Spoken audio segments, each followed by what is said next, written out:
I woke up this morning and realized I had not made myself anything in a very long time. And one of the things that I know I need is a bag, a tote bag for the gym. I go to the gym all the time, and the ones that I made myself, the tote bags I made myself last year, or I will say gym bags, were not last year, 2 years ago, were made during the spring and summer, and they are very light fabric. They're nice, I love them, but I wanted something in a darker fabric. And I remembered that I had purchased this for my daughter for a saddle, a stirrup keeper for her saddle. And we made a couple of those. I think she uses them, I'm not sure. But this fabric has been sitting in my stash for quite some time. And having grown up with horses myself, I think I deserve this beautiful Painted Ponies print and the Aztec for the lining. It's really, really pretty fabric. And I'm hoping if she wants it again, I might be able to find it again. I'll just save my selvage. I usually do that.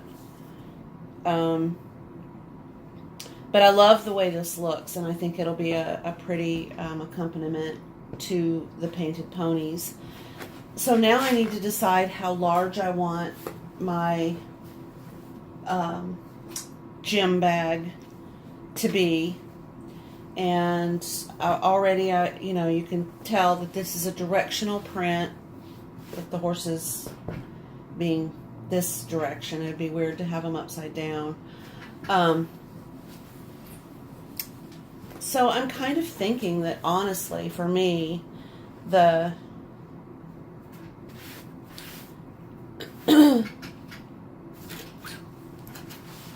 just slightly bigger than my little cutting mat width-wise, and not quite this tall. I don't need that much depth. So I'm kind of thinking what I'll do is I will make my tote finished size, probably about 10. I think we're at 18 here. So, because it's so early, it's still dark outside. Which, by that I mean I'm not awake enough to do complicated math, so I had to turn my mat around instead of subtracting and then re-adding. I think if I do a cut at 17, that gives me enough to make a boxed bottom. Okay, so far my dimensions are 17 long. And I'm trying to find, here we go.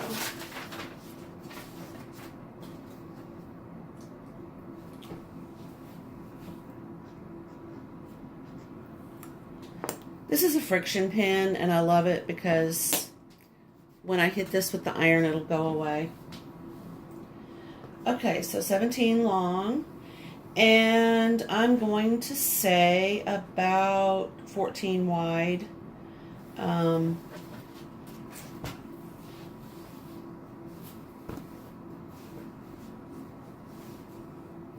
So 14 wide.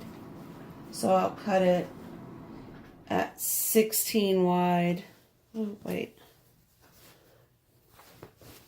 The figuring, let's just see, 15 wide. Yeah, I'm going to cut it at 16 wide. That gives me a little bit more wiggle room. Okay, so what did I say, 16 wide, all right? So 17 by 16.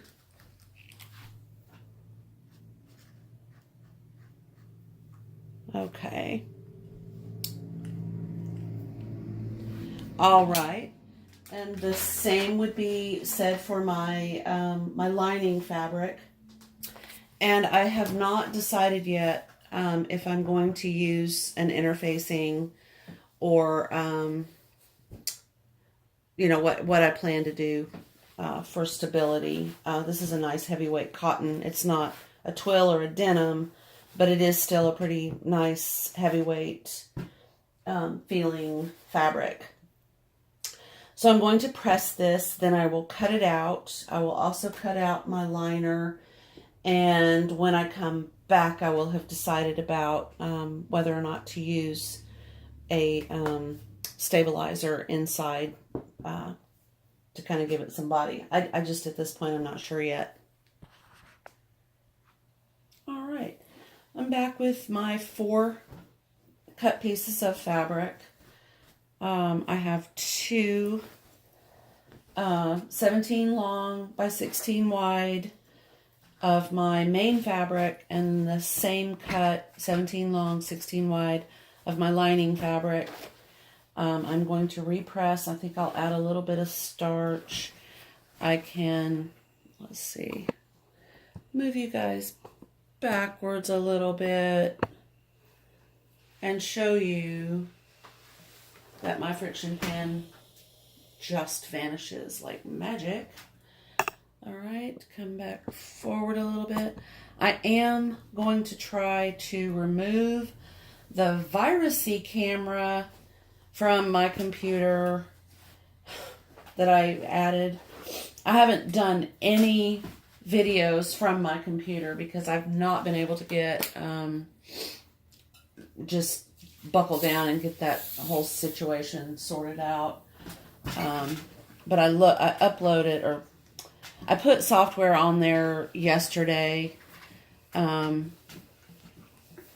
a camera. Gigaware, I think, was the name of the camera.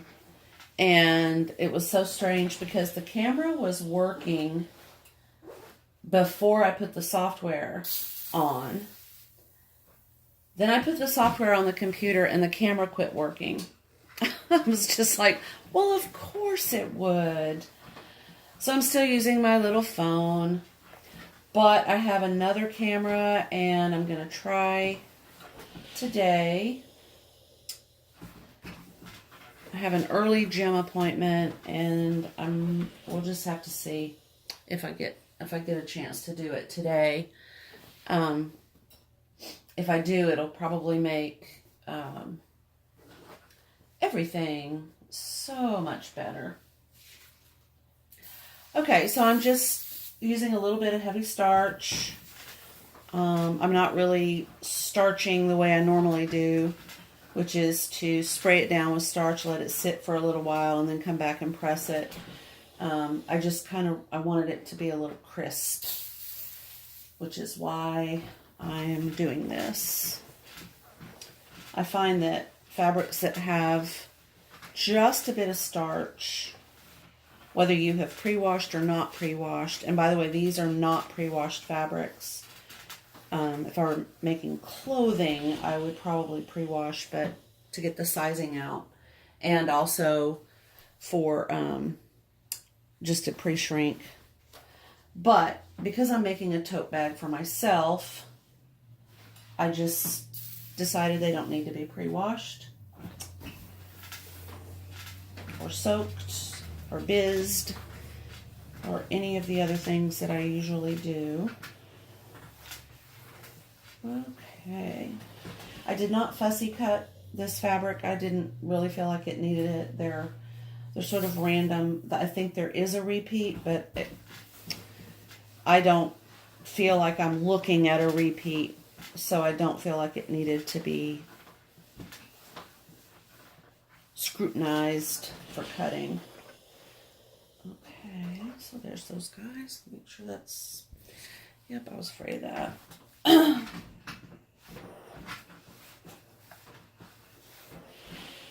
right, 1 to go. I'm trying to decide about my handles. I do have several options for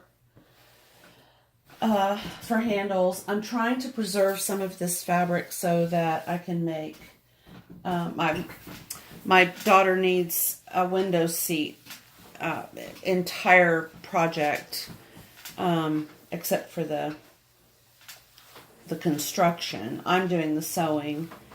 And I purchased 4 little tiny 8x8 pillows. And I'm thinking I might make a pillow cover from this. It would sort of match because her room is in grays and yellows. This could be the accent pillow. I don't know. So I'm trying to preserve some of this fabric, which means that for the handles, I'll need something else. And the only other horsey fabric that I have is this, and I really just don't see this as a good alternative for handles. And that's what that looks like. So I will have to investigate and see what I can come up with. I do have some solid brown cotton that I could make handles from. But I'm just not sure. My idea for the handles is to just have a square, do some square stitching on the handle and then just have them come up and go around instead of doing the typical wrap on a tote bag. I do have some, let me see what this is in here.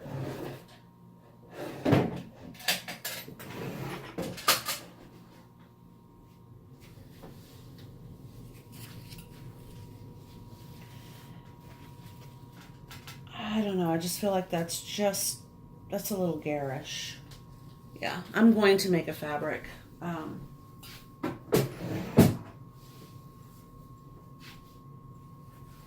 A fabric handle. Okay. So I think what I would like to do is, it's an idea that I had the other day, where I would take this piece right side up, or fancy side up, as I used to say as a little kid, and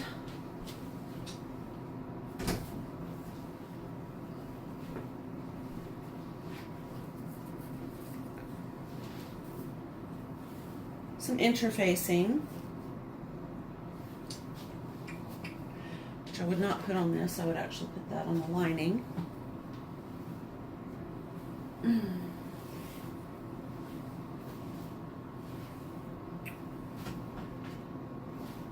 Okay. Yeah, okay. So let's see if we can get this.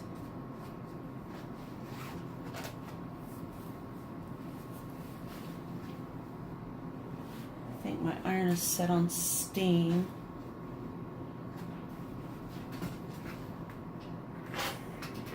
Don't know if okay, there's success.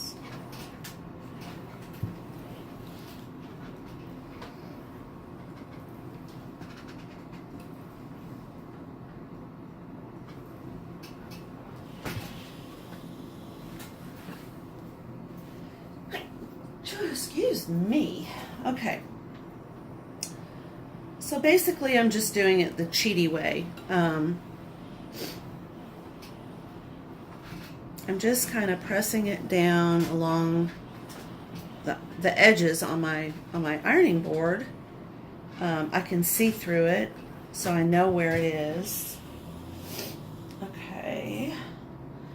And my scissors are over here.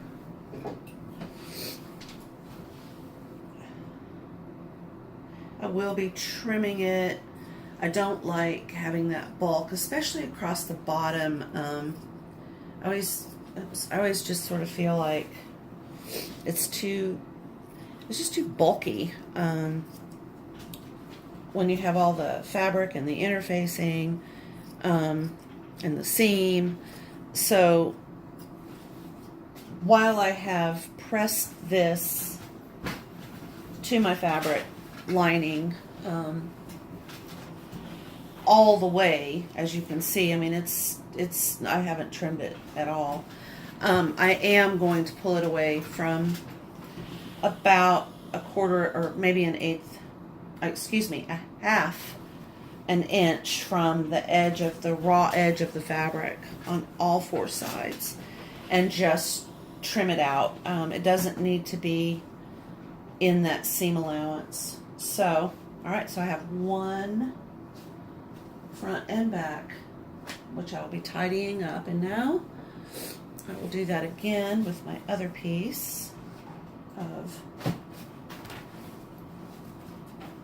interfacing, which is, I took it off the bolt, and I think it's Pellon, and it is a medium weight, fusible, obviously, fleece. And I typically order it, I guess I could start this like this, okay, from Amazon, because while I could get it at Joann,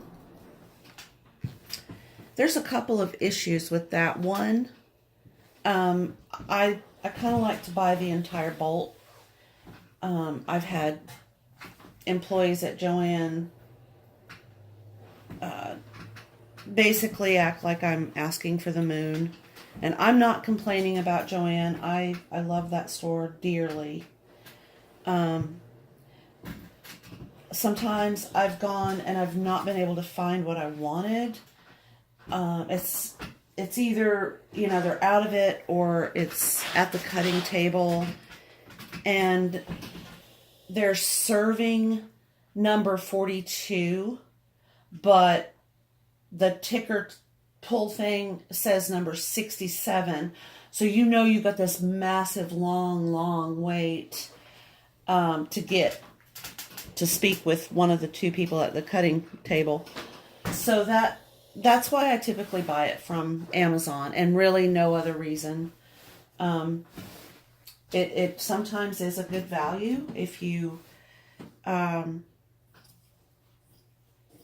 look for that daily deal or today's deal, and you can get a nice, good quantity of whichever type you prefer. So that's the only reason.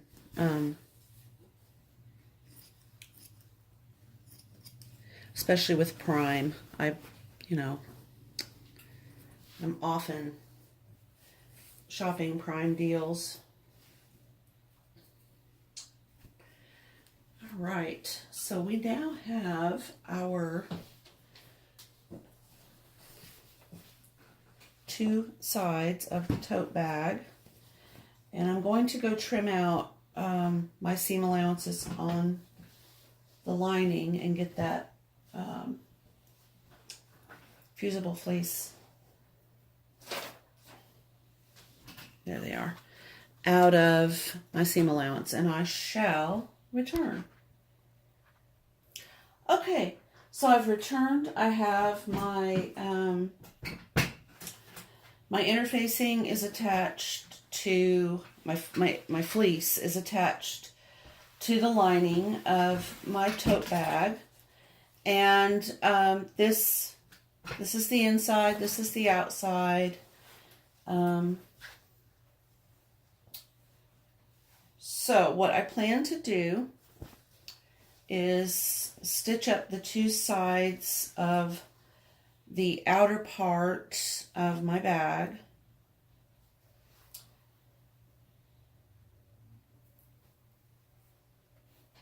So I'll be doing a 1/2 inch stitch all the way on this side, and this side. But first, I take that back. That's not the way I wanted to design this one. Nope. I'm going to do a top stitch across the top of my bag. So I'm going to attach across the top. Yeah. So basically what I'm going to do is I'm going to treat the front and the back of my bag. This is going to be treated as one piece of fabric.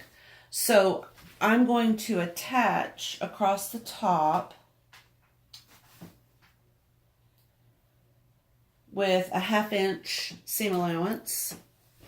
And then I'm going to flip this and flip this.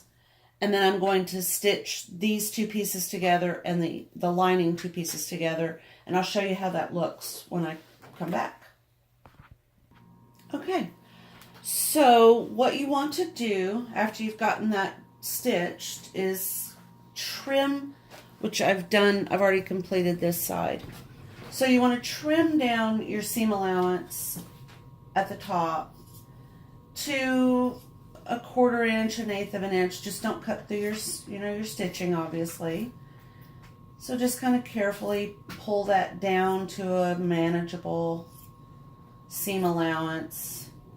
And of course, when I was stitching, I did a back stitch on both ends, both sides right there. Okay, once you've gotten that trimmed down, open it up and kind of make sure that this seam allowance is rolling to the lining side, and then you can feel that through the fabric usually. Kind of get that straightened up and then give it a good press.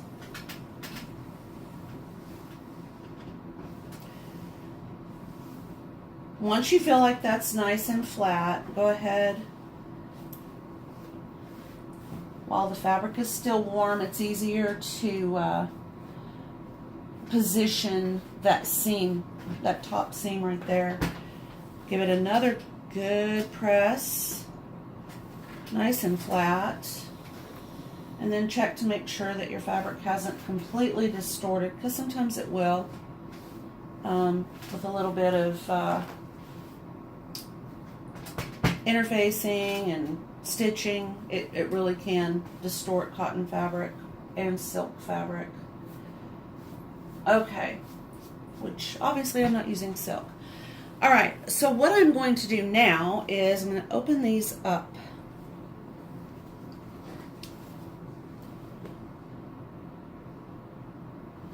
And I'm going to place them right sides together, like this.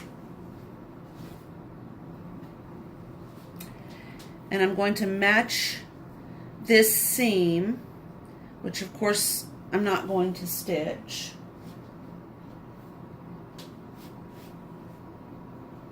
All I really want to do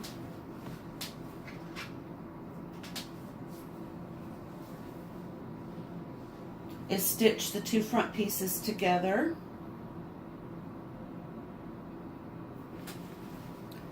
So they need to be nicely matched up, which I think I've got them.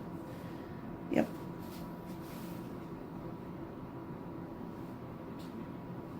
And you can either use wonder clips, pins.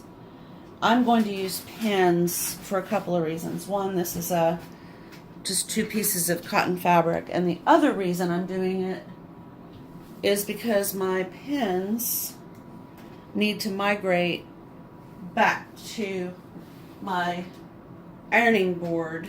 As you can see, I'm getting low, so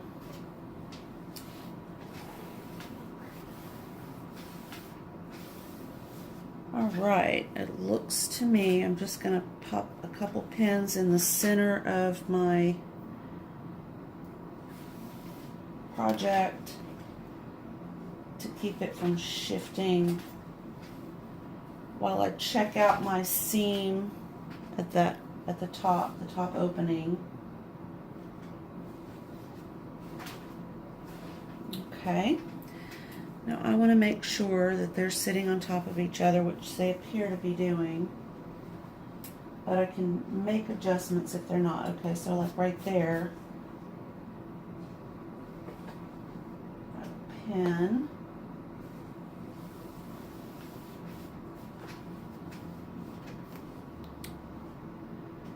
And right there, I will pin. Okay, so I know that there's going to be distortion down here, just a wee bit. So I'm going to press and pull and shift and smooth and get that the way I want it. I do think if I weren't going to use this bag today to go to the gym, it would be really cute quilted. So I'm going to keep that in mind. Okay, now in your heart of hearts, you're probably cringing because I'm using an iron on top of my pins. Well, these are glass head pins, so they can be, you can go right on top of them. That's one of the main reasons that I've been using glass head pins for decades. I used to sell them in my shop. I loved them. Okay, so I have it pinned, and I hear one of my puppies is crying, so I'm going to go deal with that, and I'll be right back. Okay, so that was our pug. He's not really a puppy, but you know, pugs are so cute.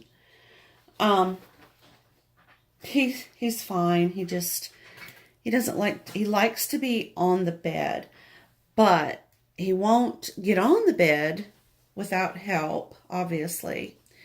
And he won't jump off of the bed without help.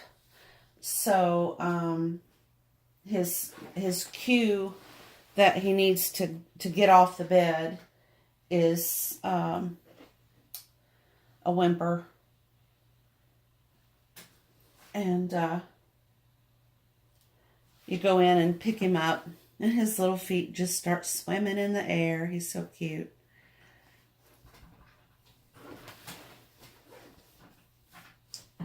All right, so I'm going to go ahead and pin the lining, but I'm not going to stitch the bottom of the lining. But we're going to do a test run here. So once it's all finished, this is just obviously just pinned, we'll pull our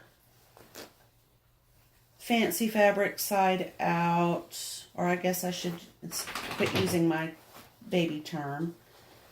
We'll pull out the right sides of the fabric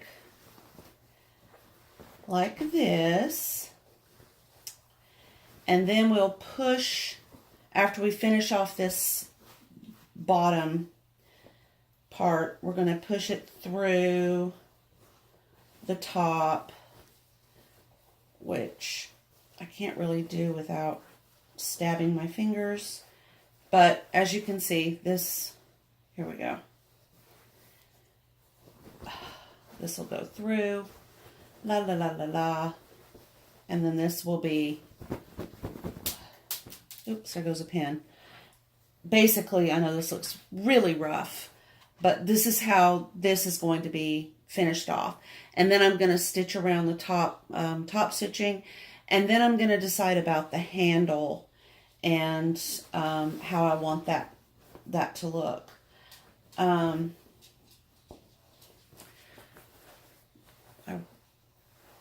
really need to pull this back through.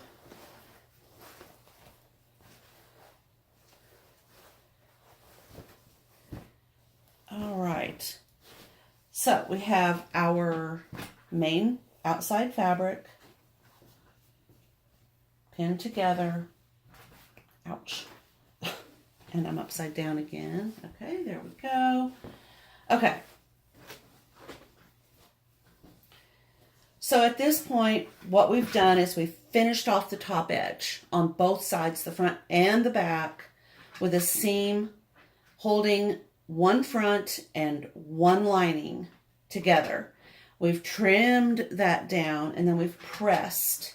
Now we're pinning our two front pieces together, or our front and our back outside pieces together. And our lining pieces are pinned together. The number one thing at this stage that we want to make sure we're doing is lining up the two seams at the top so that they are even on each side.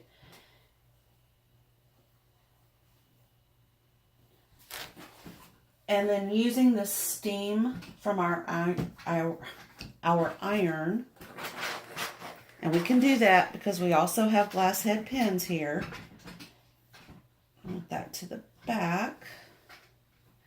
But we're going to use the steam of our iron to kind of get the fabric to relax together just a little bit. And I think we have accomplished that. We're together. We're pinned. Okay. So I will be stitching across the bottom of the outer fabric. I will not be stitching across the bottom of the inner fabric that has our interfacing, our fleece interfacing attached, because we're going to finish that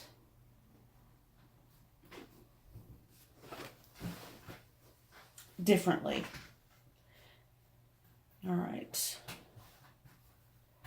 We are all set to go. All right, I'm going to go feed the dogs, and when I return, we'll get busy stitching. All right, so the dogs are fed, and the bag is stitched to a point. I had a technical issue with my sewing machine, which is another video for another day, but it's fine. George is all right. So what we're going to do now is, as you can see, I've made all my stitching all the way except for down here. So we're going to pull this down, and you know me, we're going to give it another press just to get those threads, the thread that I used to relax, into the fabric. Get that nice and calm. And I've not looked to see if everything is lining up the way I want it to yet. I'm just going to have faith. Okay, so now I'm going to box out